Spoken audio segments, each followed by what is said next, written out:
कहानी की शुरुआत में हम एक घने जंगल को देखते हैं जहां दो कपल रिक और हेली माउंटेन क्लाइंबिंग कर रहे थे। रिक हेली से पहले ऊपर पहुंचकर हेली से कहता है कि मैंने तुमसे कहा था कि तुम मुझे हरा नहीं सकती। इसके बाद रिक जंगल के चारों ओर नजर घुमाता है जहां उसे दूर दूर तक घने जंगल के अलावा इंसान का नाम व निशान तक दिखाई नहीं देता। रिक हेली से कहता है कि तुम भी जल्दी से ऊपर आओ, यहाँ से जंगल बहुत ही खूबसूरत दिखाई दे रहा है। ये कहकर रिक आगे बढ़ने लगता है। हेली अब यहाँ अकेले ऊपर चढ़ने की कोशिश करती है पर तभी उसका पैर फिसल जाता है और वह नीचे गिरने लगती है, लेकिन जैसे तैसे करके वो खुद को संभाल लेती है और अब वो मदद के लिए रिक को आवाजें लगाती है, लेकिन रिक कोई भी जवाब नहीं देता और अचानक रिक चट्टान के किनारे पर आ गिरता है। हेली जब रिक की तरफ देखती है तभी उसके मुंह पर खून की कुछ बूंदें गिरने लगती हैं, जिसे देखकर हेली परेशान हो जाती है।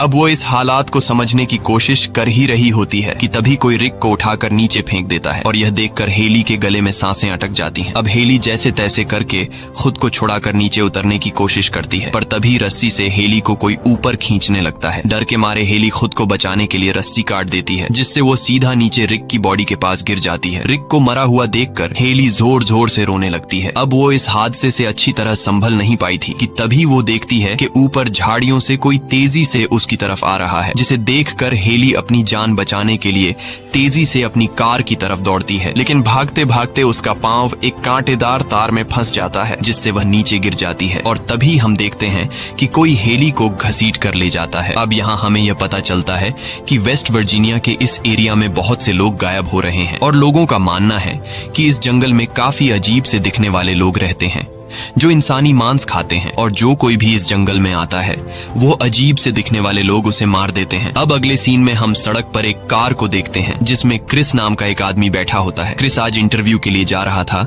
लेकिन कुछ दूर आगे आने के बाद क्रिस हाईवे पर ट्रैफिक के बीच में फंस जाता है। जब वह देखता है कि गाड़ियां बिल्कुल भी आगे बढ़ नहीं रही हैं, तब वह अपनी कार से उतरकर आगे एक ट्रक ड्राइवर के पास जाता है और उससे ट्रैफिक जैम होने की वजह पूछता है, जिस पर वह ट्रक ड्राइवर उसे बताता है कि 3 मील दूर एक केमिकल ट्रक पलट गया है और उसका सारा केमिकल सड़क पर फैल गया है, इसलिए यह जैम खुलने में कुछ घंटे लग सकते हैं। ये सुनकर क्रिस परेशान हो जाता है क्योंकि उसे इंटरव्यू के लिए देर हो रही थी। अब अगर वो यहाँ ट्रैफिक खुलने का इंतजार करता तो उसे यहाँ कई घंटे खड़ा रहना पड़ता, जिस वजह से उसका इंटरव्यू मिस हो जाता। इसलिए क्रिस अपनी कार मोड़कर कोई दूसरा रास्ता ढूंढने लगता है और वो जिस जगह जॉब के लिए जा रहा था वो उस जगह कॉल करके उन्हें अपनी सिचुएशन समझाने की कोशिश करता है कि ट्रैफिक जैम होने की वजह से मैं जल्दी नहीं आ पाऊंगा, लेकिन एक पहाड़ी इलाका होने की वजह से उसके मोबाइल फोन का सिग्नल कट जाता है। कुछ दूर आगे आने के बाद रास्ते में उसे एक गैस स्टेशन का साइन दिखाई देता है, जिसे देखकर क्रिस को लगा कि शायद मुझे यहाँ कोई मदद मिल जाए, इसलिए वह अपनी कार उस तरफ मोड़ लेता है। रास्ते में वह देखता है कि यहाँ पर कई सारी लावारिस कार्स खड़ी हैं। यह देखकर उसे काफी अजीब लगता है,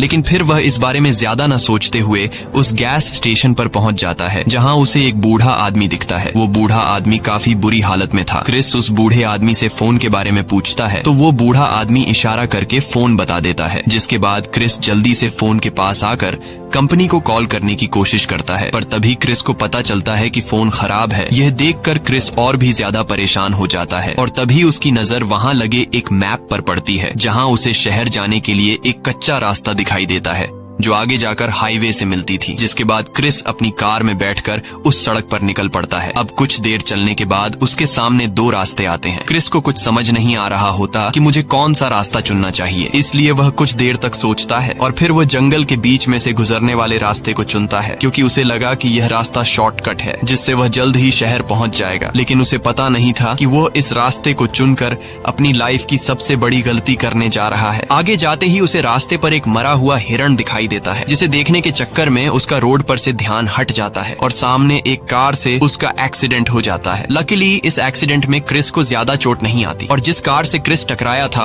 वो कुछ स्टूडेंट्स की थी जो जंगल में घूमने के लिए आए थे। क्रिस सबसे पहले उनसे माफी मांगता है और कहता है कि तुम लोगों का जितना भी नुकसान हुआ है मैं उसके पैसे देने को तैयार हूँ। इसके बाद क्रिस उनसे पूछता है कि तुम लोगों ने अपनी कार रास्ते में क्यों पार्क की थी, जिस पर जैसी नाम की एक लड़की जवाब देती है कि सड़क के बीच किसी ने कंटीली तार बिछा दी थी जिससे उनकी कार का टायर पंक्चर हो गया और टायर को देखकर पता चल रहा था कि यह इत्तेफाक से नहीं हुआ बल्कि किसी ने जानबूझकर सड़क पर कंटीली तार बिछाई थी। अब ये लोग क्रिस की कार में भी बैठकर यहाँ से नहीं निकल सकते थे क्योंकि एक्सीडेंट की वजह से क्रिस की कार भी खराब हो चुकी थी और अब ये लोग यहाँ फंस चुके थे। तब जेसी कहती है कि पीछे एक गैस स्टेशन है जहाँ हमें फोन मिल सकता है, लेकिन क्रिस कहता है कि मैं अभी वहाँ से आया हूँ, वहाँ का फोन खराब हो चुका है, इसलिए हमारा वहाँ जाना फजुल है। जिसके बाद ये लोग आगे जाने का डिसाइड करते हैं और सोचते हैं कि शायद आगे उन्हें हेल्प मिल जाए। आगे जाने से पहले ये लोग एवन और फ्रांसिन को कार के पास छोड़ देते हैं ताकि यह दोनों गाड़ी के अंदर रखे गए सामान का ध्यान रख सकें। आगे बढ़ते हुए उन्हें रास्ते में एक मरा हुआ नेवला जमीन पर पड़ा मिलता है जिसे किसी ने बुरी तरह से कुचल दिया था। ये लोग इस पर ज्यादा ध्यान नहीं देते और आगे बढ़ने लगते हैं। कुछ दूर आगे आने के बाद उन्हें एक जगह पर टायर्स को आग लगी हुई दिखाई देती है जिसे देखकर क्रिस समझ जाता है कि यह जगह नॉर्मल नहीं है। क्रिस खतरा महसूस करते हुए सभी को आगे बढ़ने के लिए कहता है। दूसरी तरफ एवन और फ्रांसिन जो गाड़ी का ध्यान रखने के लिए अकेले रह गए थे, ये दोनों इंतजार में थे कि कब इनके साथी मदद लेकर आएंगे। पर तभी एवन को जंगल से किसी चीज की आवाज सुनाई देने लगती है जिसे सुनकर एवन फ्रांसिन से कहता है कि तुम यहीं कार में रहो, मैं देखने जा रहा हूँ कि यह आवाज कहाँ से आ रही है। जिसके बाद एवन जंगल की तरफ चला जाता है और फ्रांसिन कार में बैठकर एवन का इंतजार करने लगती है, लेकिन इंतजार करते करते काफी देर हो जाती है और एवन वापस लौटकर नहीं आता। इसलिए फ्रांसिन एवन को ढूंढने जंगल में चली जाती है। आगे बढ़ते हुए उसे एवन का जूता मिलता है। ये देखकर फ्रांसिन को कुछ समझ नहीं आता कि एवन ने अपना एक जूता यहाँ क्यों छोड़ा है और कुछ दूर आगे जाने के बाद उसे जमीन पर एक कटा हुआ इंसान का कान दिखता है और उस कान में रिंग्स देखकर फ्रांसिन समझ जाती है कि यह एवन का कान है। ये देखकर फ्रांसिन बहुत ज्यादा घबरा जाती है और वो समझ जाती है कि यह जगह खतरे से खाली नहीं है। अब इससे पहले कि फ्रांसिन वहाँ से भाग पाती तभी पीछे से एक आदमी उसे पकड़कर मार डालता है। दूसरी तरफ वो लोग आगे बढ़ते हुए सड़क के एंड तक पहुँच जाते हैं जहाँ से आगे कोई रास्ता नहीं था, इसलिए वो लोग जंगल के अंदर जाने लगते हैं। कुछ दूर आगे आने के बाद उन्हें सामने एक घर दिखाई देता है जिसे देखकर ये लोग काफी खुश हो जाते हैं क्योंकि उन्हें लग रहा था कि शायद यहाँ हमें हेल्प मिल जाए। अब ये लोग जब इस घर के करीब पहुँचते हैं तो वहाँ उन्हें आसपास बहुत सारी कार्स दिखाई देती हैं जिसे देखकर उन्हें काफी अजीब लगता है। अब यहाँ क्रिस इस घर का दरवाजा नॉक करता है लेकिन अंदर से कोई जवाब नहीं आता, इसलिए अब ये लोग खुद ही अंदर चले जाते हैं। अंदर जाकर ये लोग देखते हैं कि यह घर बहुत ही बुरी हालत में है। इसे देखकर ऐसा लग रहा था कि इस घर की कई महीनों से सफाई नहीं हुई है। खाने का टेबल बहुत ही गंदी हालत में था। अब यहाँ ये लोग फोन या रेडियो ढूंढने के लिए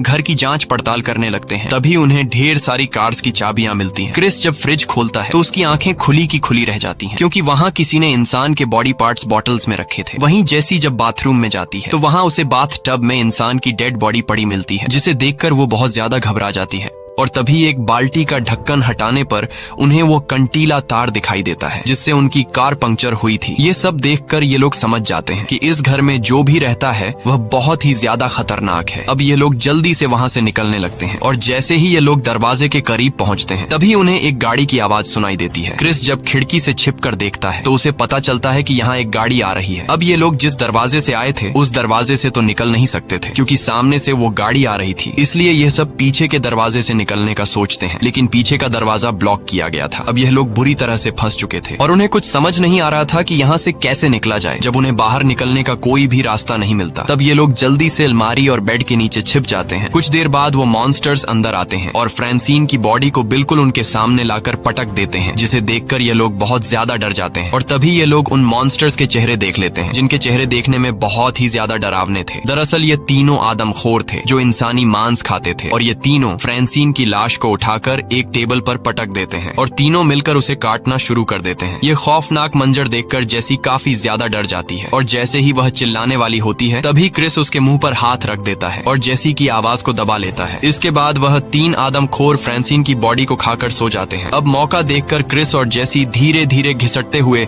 बेड के नीचे से निकलते हैं और इन दोनों को देखकर कार्ली और नताशा भी अलमारी के पीछे से बाहर आ जाते हैं और यह चारों दबे पांव वहां से निकलने लगते हैं। अब तीन लोग तो बाहर निकलने में कामयाब हो जाते हैं, लेकिन आखिर में जैसे ही क्रिस निकलने वाला होता है तभी उसकी हलचल से एक आदमखोर की आंख खुल जाती है और वह क्रिस को देख लेता है। अब क्रिस जब समझ जाता है कि आदमखोर ने मुझे देख लिया है तब वह तेजी से वहां से भागने लगता है। ये चारों दौड़ते हुए जंगल की तरफ जाने लगते हैं, लेकिन अब वह आदमखोर भी गाड़ी में बैठकर उनका पीछा करने लगते हैं। यह लोग भागते भागते एक ऐसी जगह पहुंचते हैं जहां बहुत सारी लावारिस गाड़ियां खड़ी थी। अब यहाँ क्रिस गाड़ी में बैठकर यहाँ से निकलने का सोचता है और जब वह हर एक गाड़ी को स्टार्ट करने की कोशिश करता है तो वहाँ मौजूद सभी गाड़ियां खराब थी अब ये लोग सोच ही रहे होते हैं कि यहाँ से कैसे निकला जाए कि तभी वहाँ आदमखोर अपनी गाड़ी में पहुंच जाते हैं, जिसे देखकर यह लोग गाड़ियों के पीछे छिप जाते हैं। लेकिन उन आदमखोरों को पहले से पता था कि वह लोग गाड़ियों के पीछे छिपे हैं, इसलिए यह 3 आदमखोर उनकी तरफ बढ़ने लगते हैं। अब यहाँ क्रिस के दिमाग में एक आइडिया आता है। वह अपने साथियों से कहता है कि मैं यहाँ से भागकर उनका ध्यान भटकाऊंगा और जब वह लोग मेरे पीछे लग जाएं, तब तुम लोग उनकी गाड़ी चुरा लेना। अब प्लान के मुताबिक क्रिस चिल्लाते हुए उनका ध्यान अपनी तरफ करता है और सीधा जंगल की तरफ भागने लगता है। लेकिन तभी एक आदमखोर सीधा उसके पैर पर शूट कर देता है, जिससे क्रिस नीचे गिर जाता है। अब वह आदमखोर क्रिस को मारने के लिए आगे बढ़ते हैं। तब कार्ली क्रिस की जान बचाने के लिए दूसरी तरफ भागने लगता है, जिससे आदमखोर उसे देख लेते हैं और अब आदमखोर कार्ली के पीछे लग जाते हैं। मौके का फायदा उठाते हुए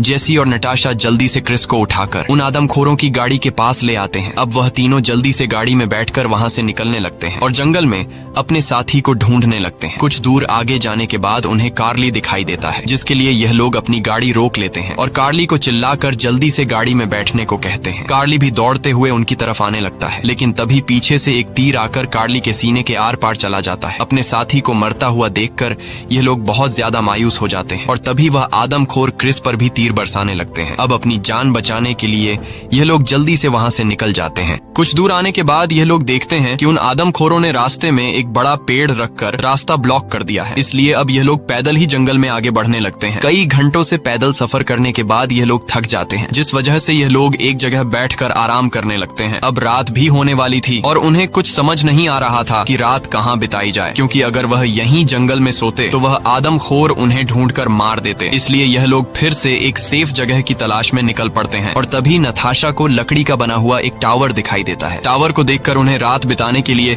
एक सेफ जगह मिल जाती है। इसके बाद यह लोग उस पर चढ़ जाते हैं। ऊपर टावर से जब वह देखते हैं तो उन्हें चारों तरफ दूर दूर तक जंगल दिखाई देता है। टावर की जांच पड़ताल करने पर इन्हें एक फ्रस्ट्रेटेड किट मिल जाती है, जिससे नताशा क्रिस के पैर में पट्टी कर देती है। वहीं उन्हें एक रेडियो भी मिलता है, जिससे ऑन करके यह लोग बाहर की दुनिया से कांटेक्ट करने की कोशिश करते हैं, पर उन्हें कोई भी जवाब नहीं मिलता। इस बीच क्रिस देखता है कि वह 3 आदमखोर उन्हें ढूंढते हुए टावर के पास पहुंच गए हैं। उन्हें देखकर यह लोग चुपचाप बैठ जाते हैं और उनके जाने का इंतजार करते हैं, पर तभी कोई रेडियो पर उन्हें जवाब देता है, जिसकी आवाज नीचे मौजूद 3 आदमखोर सुन लेते हैं और वह समझ जाते हैं कि यह लोग ऊपर टावर में छिपे हैं। जिसके बाद आदमखोर ऊपर टावर पर चढ़ने लगते हैं। अब अपनी जान बचाने के लिए क्रिस टावर में अंदर आने का रास्ता ब्लॉक कर देता है। अब कुछ देर तक शांति हो जाती है और उन्हें लगने लगता है कि शायद आदमखोर यहाँ से चले गए, पर तभी इनके टावर में धुआं होने लगता है, जिससे उन्हें पता चलता है कि उन आदमखोरों ने टावर को आग लगा दी है। अब यह लोग बुरी तरह से फंस चुके थे और उन्हें अपनी मौत दिखाई देने लगती है। क्रिस कहता है कि अगर हम यहाँ रहे तो आग में जलकर मारे जाएंगे, इसलिए क्यों न सामने के पेड़ पर कूदकर अपनी जान बचाने की कोशिश की जाए। अब यहाँ क्रिस सबसे पहले टावर से सामने के पेड़ पर कूद जाता है और पेड़ की एक टहनी को पकड़कर नीचे गिरने से खुद को बचाता है। जिसके बाद वह 2 लड़कियां भी टावर से पेड़ पर कूद जाती हैं, लेकिन कूदते समय नीचे 3 आदमखोर उन्हें देख लेते हैं और उनमें से एक उन्हें मारने पेड़ पर चढ़ने लगता है। उधर ये लोग टहनियों के सहारे धीरे धीरे आगे बढ़ते हैं, लेकिन नताशा सबसे पीछे होती है और तभी पीछे से एक आदमखोर आकर नताशा को बड़ी बेरहमी से मार डालता है। अब क्रिस जेसी को लेकर आगे बढ़ता है, लेकिन वह आदमखोर भी उनका पीछा करने लगता है। अब यहाँ क्रिस के दिमाग में एक आइडिया आता है। क्रिस समझदारी से काम लेते हुए एक टहनी को खींचकर पकड़ लेता है और जेसी उस आदमखोर को फंसाकर वहां तक ले आती है। जैसे ही वह आदमखोर उनके नजदीक आता है, तब क्रिस टहनी छोड़ देता है, जिससे वह आदमखोर नीचे गिर जाता है। अपने साथी को जख्मी हालत में देखकर नीचे मौजूद 2 आदमखोर काफी ज्यादा गुस्सा हो जाते हैं। इधर यह दोनों चुपके से पेड़ की टहनियों से गुजरते हुए एक झरने के पास पहुंच जाते हैं और रात वहीं पर बिताते हैं। सुबह होते ही यह दोनों वहां से निकलने लगते हैं और चलते चलते उन्हें एक सड़क दिखाई देती है। सड़क को देखकर ये दोनों बहुत ज्यादा खुश हो जाते हैं, लेकिन उनकी यह खुशी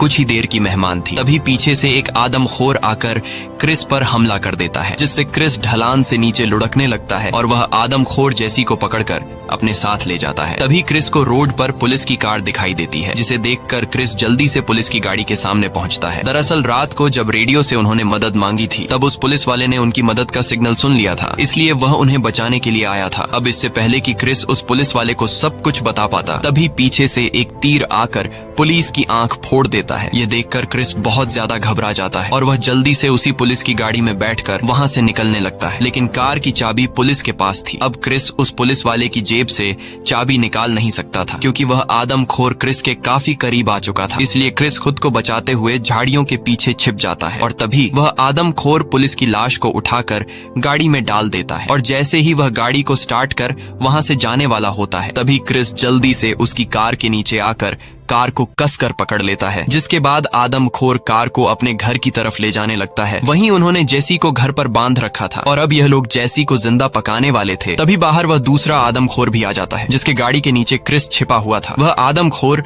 उस मरे हुए पुलिस की बॉडी को उठाकर घर के अंदर ले जाता है और ये लोग उस पुलिस की बॉडी को काटकर उसके टुकड़े बना लेते हैं। इसके बाद एक आदमखोर चाकू उठाकर जेसी को मारने के लिए आता है, पर तभी क्रिस उनके दरवाजे पर आग लगा देता है और जैसे ही वह आदमखोर दरवाजे की तरफ जाता है तब क्रिस फुल स्पीड से कार घर के अंदर घुसाकर उस आदमखोर को कुचल देता है। इसके बाद क्रिस दूसरे आदमखोर पर हमला करके उसे भी बुरी तरह घायल कर देता है और जल्दी से जेसी को आजाद करने लगता है। लेकिन तभी पीछे से एक आदमखोर आकर क्रिस को उठाकर पटक देता है और एक कुल्हाड़ी से क्रिस पर जानलेवा हमला करने लगता है। और जैसे ही वह आदमखोर क्रिस को मारने वाला होता है तभी जेसी हिम्मत जुटाकर एक तीर सीधे उस आदमखोर के सिर के पीछे मारती है, जिससे वह आदमखोर नीचे गिर जाता है। अब ये दोनों जैसे ही घर से बाहर निकलने वाले होते हैं तभी एक दूसरा आदमखोर क्रिस पर हमला कर देता है। लेकिन अब जेसी भी क्रिस के साथ मिलकर उस आदमखोर से लड़ने लगती है, इसलिए वह आदमखोर उनके सामने कमजोर पड़ जाता है। और तभी जेसी जल्दी से एक कुल्हाड़ी उठाकर उस आदमखोर के सीने पर वार करके उसे नीचे गिरा देती है। और अब जैसे ही यह लोग घर से बाहर निकलने लगते हैं तभी वही आदमखोर जेसी का पैर पकड़ लेता है, लेकिन जेसी उससे खुद को छुड़ा लेती है और वो दूसरा आदमखोर जिसके सर के पीछे तीर लगा था वह भी दोबारा उठने लगता है। ये आदमखोर मरने का नाम ही नहीं ले रहे थे। अब क्रिस और जेसी जल्दी से उस घर से बाहर निकल जाते हैं। यहाँ क्रिस के पास बंदूक में सिर्फ एक ही गोली बची होती है, इसलिए क्रिस समझदारी से काम लेते हुए उस पुलिस वाले की कार के पीछे लगी गैस टैंक को शूट कर देता है, जिससे उस पूरे घर में ब्लास्ट हो जाता है और फाइनली उस घर में मौजूद आदमखोर आग में जलकर मारे जाते हैं। इसके बाद क्रिस और जेसी उन्हीं आदमखोरों की गाड़ी में बैठकर वहां से निकल जाते हैं और सीधे उस गैस स्टेशन पर पहुंचते हैं, जहां क्रिस सामने लगे मैप को फाड़ देता है। क्रिस ऐसा इसलिए करता है क्योंकि वह नहीं चाहता था कि इस मैप को फॉलो करते हुए जो कुछ उसके साथ हुआ वह किसी और के साथ न हो और कोई भी दोबारा इस रास्ते पर न जा सके। इसी के साथ ये कहानी खत्म हो जाती है। अगर आपको ये वीडियो अच्छी लगी हो तो हमारे चैनल को सब्सक्राइब और वीडियो को लाइक जरूर कीजिए और अगर आपको इस मूवी का सेकंड पार्ट देखना है तो कमेंट में पार्ट 2 लिखें।